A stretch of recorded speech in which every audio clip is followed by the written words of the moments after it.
Nakakapagod yung ginagawa nyo kasi emosyon ang ginagamit nyo. Napakasad ng buhay natin. Marami na tayong hardship, pinapahirapan mo pa. Nakalimutan nyo yung ibang babae naghahati sa isang lalaki.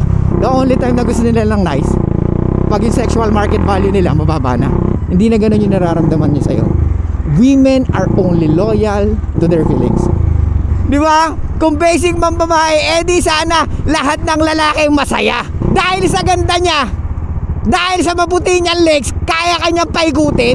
So guys, pag ang babae nagkwento na ng ibang lalaki, ibig sabihin, pine-prepare ka na niya. Hey, what's up guys? It's your boy, Suplano Moto. Okay, for today's vlog, let's talk about ang mga nag-DM sa atin. So tatlo ang ating sasagutin dahil I think kailangan nila lang malaman ang sagot sa kanilang mga tanong. So okay, ang unang-una is, so si Guy may nakausap sa dating app for very long time. Sila na daw nung babae. Yes naman, galing naman mag-pull ni kuya. Pero ang problema, hindi niya nakikita. Ang problema, parang AI. What? Hindi nakikipag-meet. Oo, nagre-reply, pero hindi nakikipag-meet. At eto nga, may recent problem siya.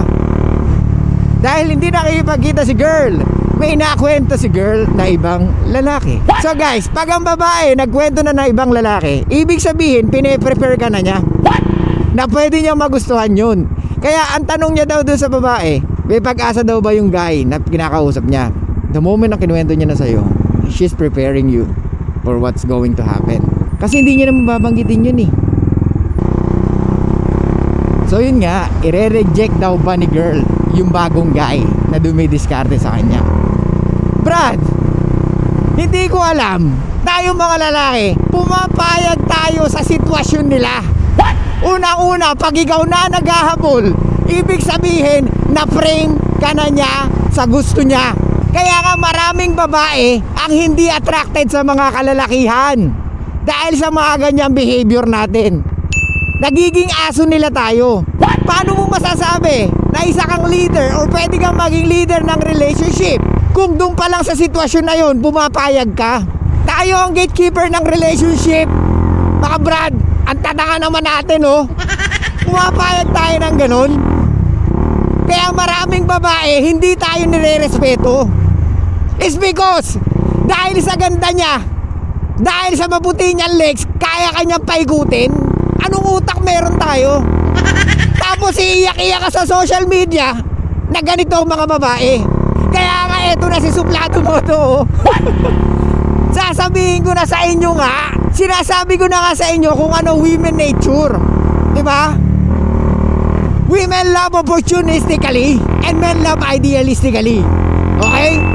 Opportunistically, ibig sabihin, of course, let's say A and B. Okay? A and B, parehas gwapo, parehas ang tangkad, basta parehas may 6 abs. However, mas mayaman si B.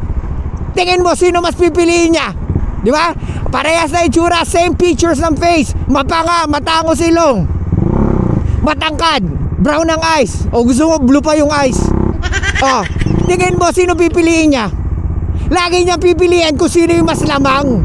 Yung pumapayag ka sa relasyon ng virtual, isang malaking kagaguhan bilang lalaki.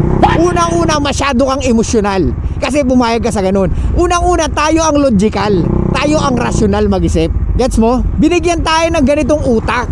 Gamitin natin. Huwag tayong pumayag sa ganung sitwasyon. Di ba? Lugi-lugi ka eh. Though we don't have the reproductive window na kagaya ng mga kababaihan, still, don't waste your fucking time. Hayaan mo sila. Hayaan mo sila mapunta sa mga lalaki na hindi naman karapat dapat para sa kanila. I know, sinasabi nga ng karamihan dyan, know your worth. However, anong know your worth? Eh wala ka nga ma-provide.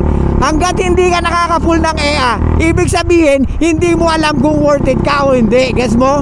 Madaling sabihin na ako babaero, ang dami kong chicks, kagaya nung nag-comment sa atin, napaka-basic lang mang babae. O talaga, kung basic mang babae, bakit nandito ka at nakikinig ka?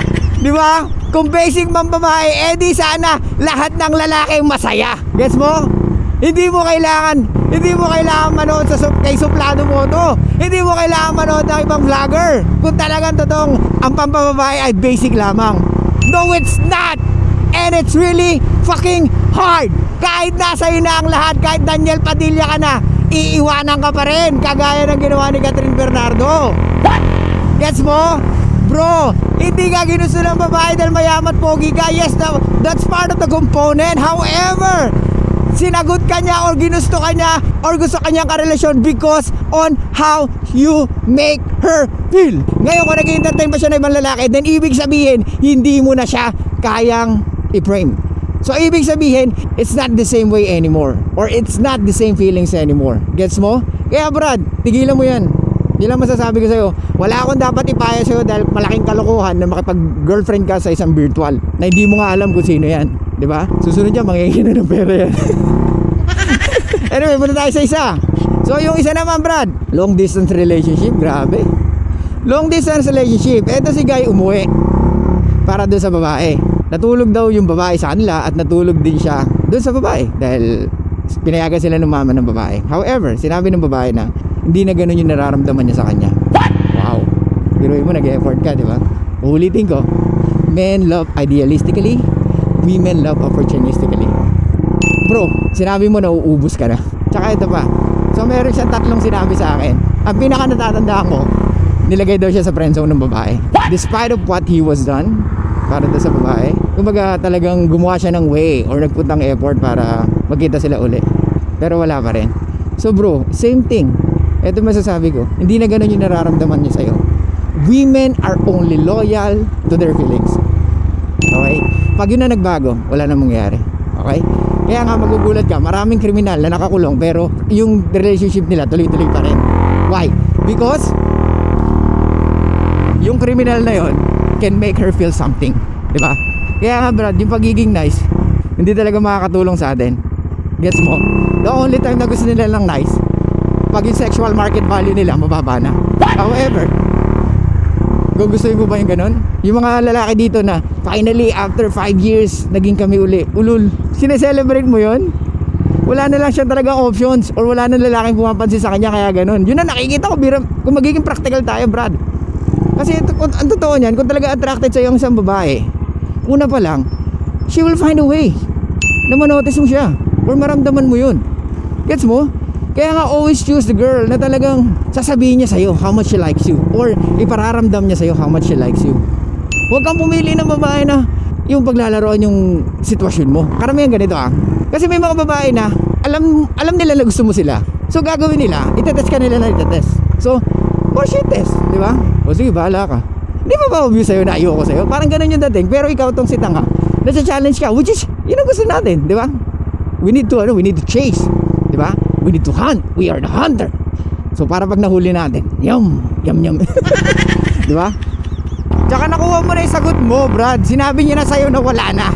Di ba? Hindi na kagaya ng dati. Kaya kung tatanungin mo ako, ba't ka pa mag-hold on? Ano yun? Naglolokohan tayo, lolokohin kita. Tsaka tingin mo magsasabi ako sa'yo na mag-hold on ka?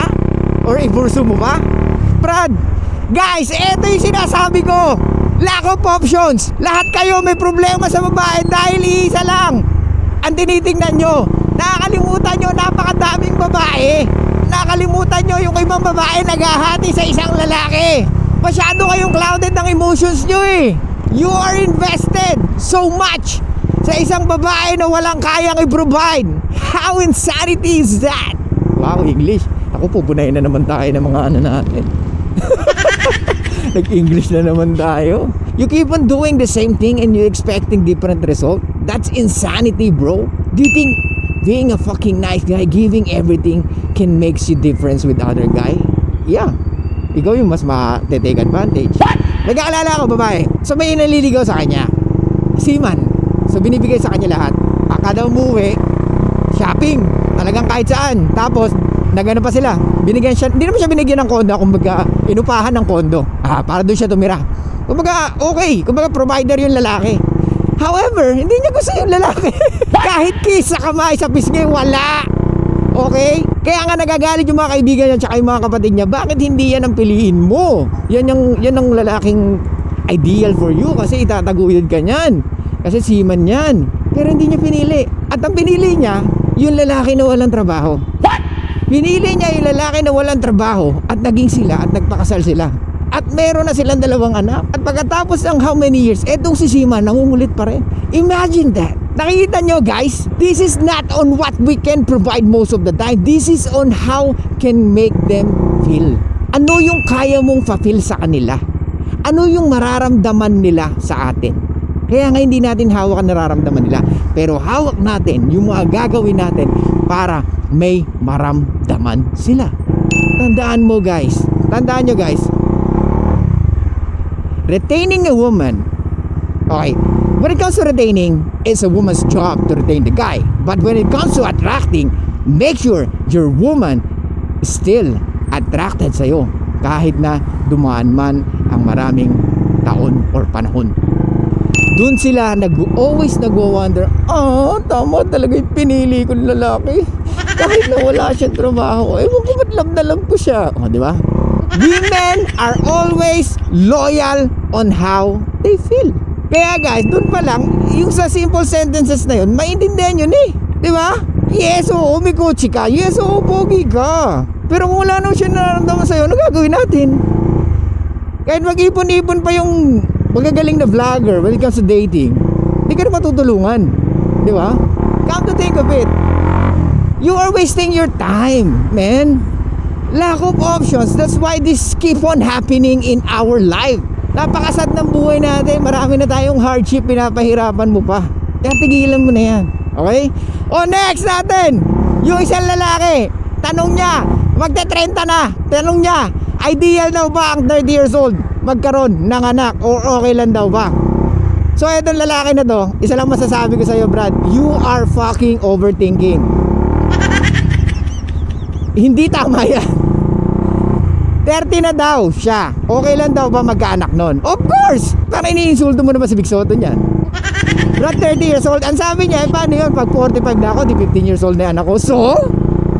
Anong ino-worry mo? Hindi ko maintindihan honestly yung tanong mo. Pero ang pinaka nagigets ko dun, okay lang ba? Of course okay. Okay lang, walang problema. Gusto mo mag-anak ka ba ng marami? Robert De Niro nga, 82 oh. May anak oh, sa 38 years old na babae. 82 ha. Sabihin na umabot na siya na 92, di may 10 years old anak siya, naabutan pa niya. Ang inaano mo yata dito kung ano pa yung kaya mo ibigay. Bro, the more na mas tumatanda ka, the more na mas marami kang wisdom na kaya ituro sa anak mo. Gets mo? Wala tayong biological clock na kagaya ng mga babae. What? Kaya nga 30 is fine. Come on Brad, 30 years old, napaka ano yan, napaka bata pa niyan. Okay? Dapat 35 and up, and at least dapat 30 women and up yung nakilala mo or maybe nakarelasyon mo. I'm not saying relasyon talaga na relasyon What I'm trying to say here is at least nagkaroon kayo ng connections. Yung totoong connection yung naramdaman mo na talagang patay na patay sa'yo. Hindi yung nire-replyan ka lang, feeling mo may connections na kayo. Ano bang tayong delusional? Bapang babae yun eh. Brad, tama na. Okay? Sa mga lalaki dyan, tigilan nyo na. Nakakapagod yung ginagawa nyo kasi emosyon ang ginagamit nyo. Use your critical thinking. Women are always looking for the best guy. Hindi ka magiging the best kung siya ang nilagay mo sa pedestal. Gets mo? Kasi pag ang babae nilagay mo sa pedestal, alam niya na she can find better than you or she can still find better than you. Nagigets mo ba? Kaya nga gusto ng mga babae yung mga lalaki na may red flag. Kasi gusto nila ups and downs of emotions. Sinabi ko na sa inyo, women are operate and dictate by their emotions. Gets mo? Kung tatanungin mo ko kung bakit siya ganito, bakit siya ganyan, ang lagi mong tignan is ano bang ginawa mo? Bakit hindi na niya ma-feel yung dating nararamdaman niya sa'yo? Okay? So yun ang isipin nyo guys. Parang may nagbago. Ano ba ginawa ko? Okay, masyado pala akong close sa kanya ngayon. Okay, panay pala message ko sa kanya. Okay, panay pala call namin. Kaya nawawalan ng gana ang babae sa inyo. You should know when to pull and when to push. Okay? Because women wants ups and downs of emotions. Women are looking for emotional stimuli. Okay? So yun lang guys, thank you so much. I'll see you guys next time. And bye-bye.